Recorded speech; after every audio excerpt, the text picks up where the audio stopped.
Hello, good morning. 20th Jan Trump president role తీసుకొని 1 year అవుతుంది. Like exactly 1 year అయింది.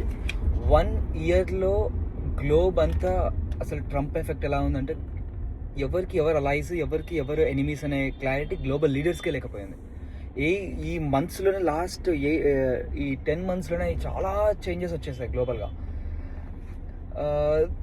Trump presidency start అయిన ఈ సెకండ్ టర్మ్ ఎప్పుడైతే స్టార్ట్ అయిన వెంటనే నాటో కంట్రీస్ అన్ని, యూరోపియన్ కంట్రీస్ అన్ని ట్రంప్ని మీట్ అయ్యాయి. Like they supporting Ukraine against Russia. And ఇప్పుడు లాస్ట్ 1 month నుంచి చూస్తుంటే ట్రంపే రివర్స్గా నాటో కంట్రీస్పై అటాక్ చేస్తున్నాడు. And he wanted to take on Greenland. And NATO European countries అన్నీ దాన్ని అపోజ్ చేస్తున్నాయి. అండ్ కొత్తగా ఇప్పుడు ట్రంప్ యుఎన్కి, యునైటెడ్ నేషన్ ఆర్గనైజేషన్, ప్రాబ్లీ చాలామంది తెలియకపోవచ్చు, లైక్ యుఎన్ అనేది ఒక ఇంటర్నేషనల్ కమ్యూనిటీ లాగా. లైక్ వరల్డ్లో they try to negotiate peace between the countries. They try to settle down the things. Like world అంతా ఒక ఆర్డర్లో ఉండడానికే చూస్తుంది. It's just like a court అనుకోవాలి రఫ్గా. దీంట్లో 5 permanent members ఉంటారు. దాంట్లో China, Russia, France, UK and US. These are 5 members. And మిగతా 10 other members are rotating members దాంట్లో ఉంటారు. దీనికి మిలిటరీ సపోర్ట్ అన్ని కంట్రీస్ నుంచి వస్తాయి. అన్ని కంట్రీస్ నుంచి ఏదైనా ఓడర్లో ఏదైనా డిసార్డర్ జరుగుతుంటే, అప్పట్లో ఆఫ్రికాలో జరుగుతున్నప్పుడు ఇండియన్ ఆర్మీ కూడా యుఎన్ తరపు నుంచి వెళ్ళింది. సో ఇలా ఉంటుంది. ఒక యుఎన్ అనే ఒక ఆర్గనైజేషన్ ఉంది. దానికి ఎగనెస్ట్గా అవి ట్రంప్కి నచ్చలేదు దాని నుంచి. సో ట్రంప్ దానికి ఆల్టర్నేట్గా he wants to set up a new organisation called board of peace పెడదాం అనుకుంటుండే. దాన్ని మళ్ళీ కొన్ని కంట్రీస్ని సపోర్ట్ అడిగారు.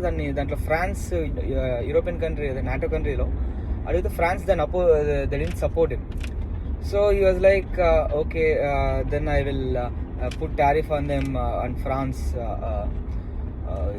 On their wines and champagnes, 200% tariff అని డైరెక్ట్గానే ఫ్రాన్స్ ప్రెసిడెంట్ ఇనామ్యుయల్ పై he gave a statement.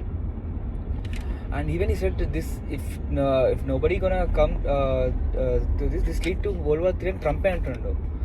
World War III వస్తుందని ఈయనే అంటుండో. ఈయనకే నోబెల్ పీస్ అవార్డ్ కావాలి. అండ్ వరల్డ్ అంతా పిచ్చిగా అయిపోయింది ఈ లాస్ట్ 1 yearలో. ఎవరు ఫ్రెండ్స్ అర్థం కావాలి. అప్పటి వరకు ఇండియాతో బాగున్న యుఎస్ ఇప్పుడు పాకిస్తాన్తో దే గాట్ క్లోజ్. అండ్ మనము ఎప్పుడు చైనాని అపోజ్ చేసి లిటరలీ మనం ఇండియాలో టిక్ టాక్ కూడా రిమూవ్ చేసేసి, చైనాకి డైరెక్ట్ ఫ్లైట్స్ కూడా లేకుండే. మళ్ళీ again we made we try to go close with China. So and ఇంకో థింగ్ ఏంటంటే, మిడిల్ ఈస్ట్ కంట్రీస్ ఎప్పుడు they always had all the middle east countries like Dubai కానీ, సౌదీ కానీ, they had always strong faith in US. Like ఏదైనా that especially for the military support. ఎప్పుడైతే Israel గాజాను attack చేసిందో US చాలా they didn't even said a word. So అప్పుడు they lost confidence in Trump. They clearly lost confidence in Trump, and India also lost confidence in Trump. That's why we are strongly moving with Russia. And ఏదో hi bye లాగా చైనాతో ఉన్నాం, కానీ China is always a threat to India. But still, at least we have someone like Russia with us. And ఇప్పుడు రీసెంట్గా చూస్తే Saudi Arabia, Pakistan and Turkey. These 3 nations became as collaborating, and they want Pakistan pay attack chese Saudi pay attack chesinattu, and Saudi pay attack chese Pakistan attack chesinattu. And even in the worst case, even they want nuclear weapons from Pakistan if Saudi ki ala ayipothunnayi. Like next 2 days back UAE king is సౌదీకి, యూఏఈకి కూడా పడదు. UAE Kings all of a sudden came to India with no prior protocol or something. That king came to India and he made many agreements with Indian government. Geopolitics లో everything is happening so fastly. కొన్ని అది UAE president king ఇండియాకి రావడం, it's like happened in hours.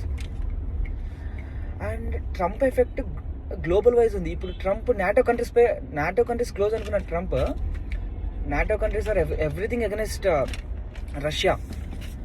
And ఈరోజు ఎప్పుడైతే Trump NATO countries పై పడ్డాడో, Russia is laughing in the corner అండి. Is almost Russian media and Russian foreign minister said it and like live.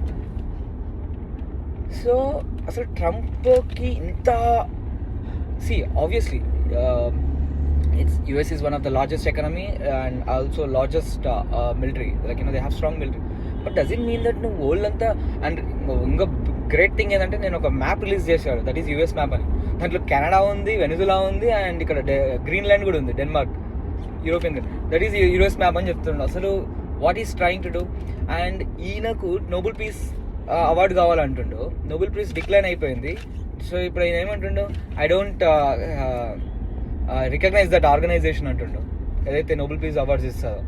And ఆ Nobel peace వచ్చిన lady వచ్చి ట్రంప్కి award ఇచ్చేసి వెళ్ళిపోయింది. మరి అది ఐ డోంట్ నో, మరి అది భయపడి ఇచ్చాడో లేకపోతే ఏందో తెలియదు, కానీ విచిత్రంగా జరుగుతుంది అసలు. It's like a mat man in a presidency role లాగా ఉంది. నేను ఒక డిక్టేటర్ అనే ఒక మూవీ చూస్తాను, చాలా ఇయర్స్ బ్యాక్ వచ్చింది, ఒక 10-12 years బ్యాక్. దాంట్లో ఆ మూవీలో ప్రెసిడెంట్కి వాళ్ళ కింగ్ని ఎలిమినేట్ చేసి సేమ్ పర్సన్ డోపల్ గ్యాంగర్ని ఒక పర్సన్ తీసుకొచ్చి ఒక ఆడిపిస్తారట. అలానే ఉంది ఇప్పుడు. అసలు రియల్గా ప్రెసిడెంట్ ట్రంప్ అయినా లేకపోతే సమ్మన్ ఎల్స్ ఏదో డోపల్ గ్యాంగర్ని ఒకరు పెట్టి ఎవరైనా రోల్ నడిపిస్తున్నారు అన్నంత సిల్లీగా ఉంది అసలు ఎప్పుడు ఏం జరుగుతుందో, ఎవరు ఫ్రెండ్స్, ఎవరు అలా అయితే అర్థం కావట్లేదు.